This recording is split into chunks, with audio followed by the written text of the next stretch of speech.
ग्राम देशगाम के समस्त स्कूली बच्चों जिन्होंने 15 अगस्त पर अपनी मनोरम प्रस्तुति प्रस्तुत की थी, उन्हें समाज सेवक एवं LIC अभिकर्ता श्रीमान गौरी शंकर सेन जी द्वारा पेन बॉक्स कंपास का वितरण इनाम स्वरूप किया गया, जिसमें कि भानु प्रताप सिंह जी, श्रीमान यादव सर, श्रीमती केसन्या चक्रवर्ती जी, श्रीमती किरण जी एवं समस्त कार्यक्रमकर्ता विद्यार्थी, जिसमें कि श्रीमान यादव सर द्वारा अपने जीवन के कुछ कठिन समय के परिश्रम के बारे में बच्चों को अवगत कराया, ताकि वे उनके जीवन से शिक्षा लेकर अपने जीवन को और भी बेहतर करें।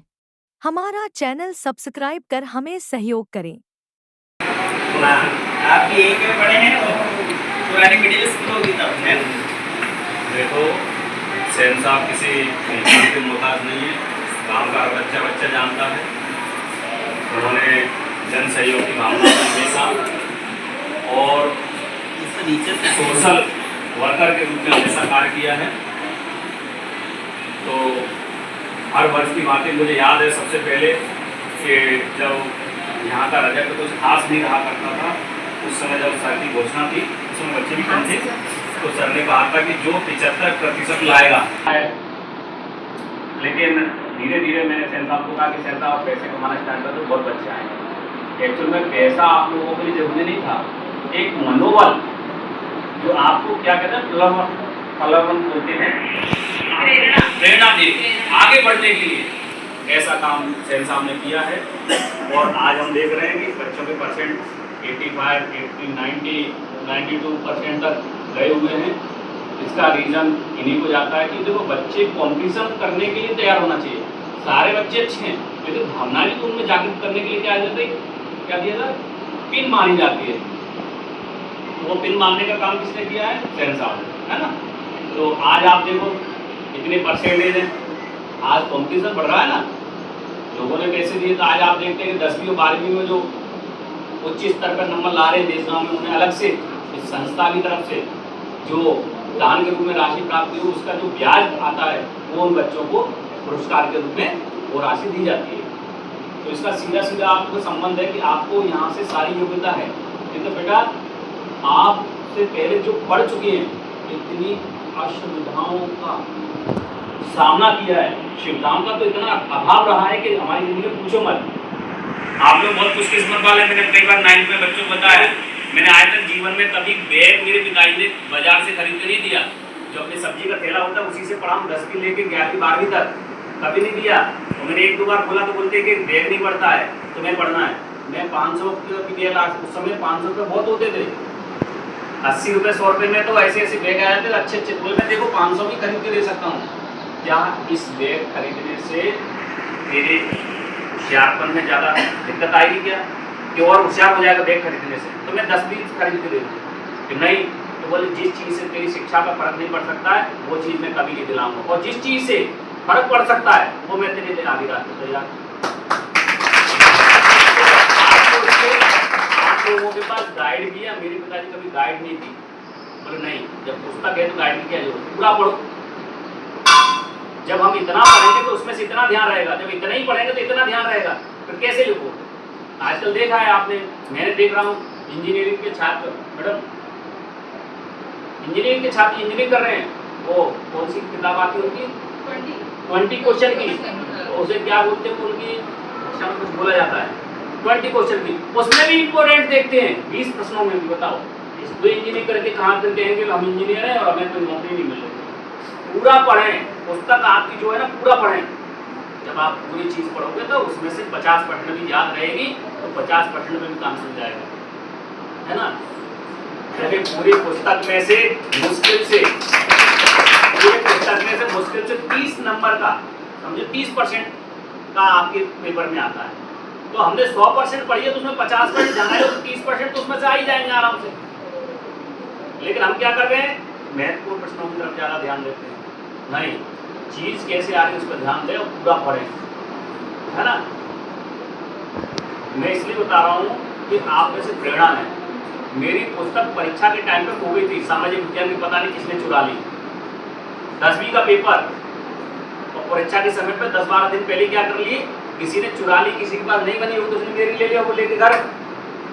तो यकीन मानिए इतनी मोटी पुस्तक जिसमें 300 से करीब ऊपर पेज होंगे, और हमारे समय पर मैडम लिखाती थी, हम खुद लिखते थे।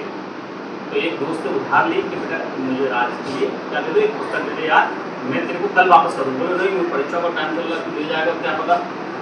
पर मैं उससे बातचीत करके ले आया। यकीन बारी शाम को 6 बजे खाना खा के लिखने बैठा, सुबह के 4 बजे तक पूरी कॉपी को कंप्लीट किया। इसलिए एक दिन के लिए कॉपी कोई देता नहीं है। सोचो कितना कॉम्पिटिशन था हमारे समय, है ना। और पढ़ते थे। आजकल के पेपर में तो आपको हर प्रश्न में अथवा मिल रहा है, विकल्प आ रहे हैं 30 नंबर के, जिसमें विकल्प में ही तुम पास हो जा रहे हो, है ना। हर प्रश्न में अथवा 2001 में एक नया प्रयोग हुआ था सरकार का, ए सेट, बी सेट, सी सेट और डी सेट में एक भी प्रश्न कॉमन नहीं होगा।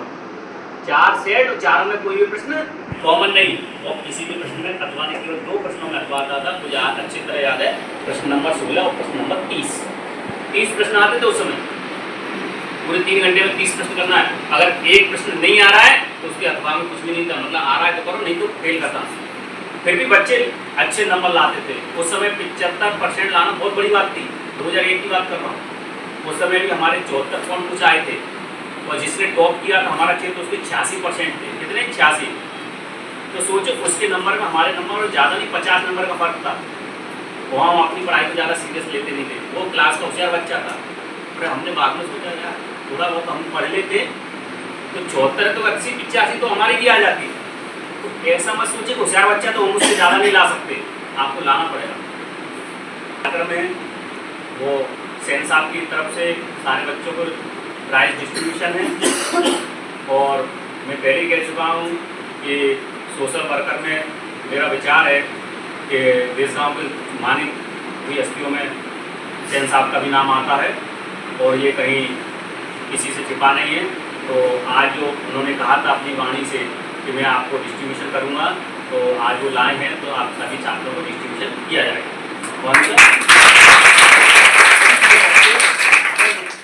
तो आप समय समय पर उसका वर्णन करते रहते हैं और प्रोत्साहन स्वरूप राशियाँ हमेशा देते रहते हैं वो। तो तहे दिल से उनका धन्यवाद देता हूँ सारा परिवार की ओर से, है ना, कि आप हमारे बच्चों को ऐसे ही मोटिवेट करते रहें और प्रोत्साहित देते रहें, ताकि वो अधिक से अधिक अच्छे से अच्छे कार्यक्रम करते रहें।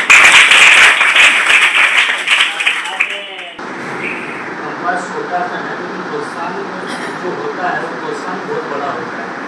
अभी जो मेरे द्वारा पहले प्रोत्साहित किए गए थे उनमें रंजीत सिंह राठौर, आज अभी उन्होंने किया है ड्राइंग कंपनी। अभी उनका पैकेज कितना है? 24 लाख रुपये।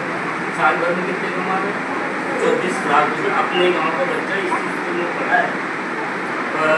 प्रकाश प्रजापति के दोनों बच्चे, उनका 24 लाख का तो पैकेज था दोनों का। दक्षिण अफ्रीका में बहुत से बच्चे जब जिनको मैंने प्रोत्साहित किया, उनकी सर्विस चल रही तो पोस्ट ऑफिस में कोई कुछ नहीं किसी प्रकार से।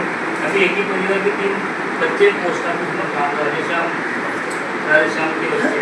ये तो प्रोत्साहन कहीं से भी मिले, ये आपकी योग्यता के लिए मिलता है। आप में योग्यता है तो आपको प्रोत्साहन मिल रहा है।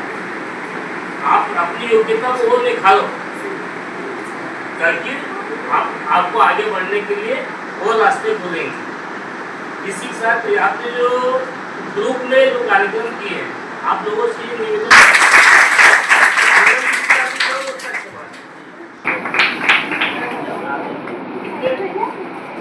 का नहीं आते जाए।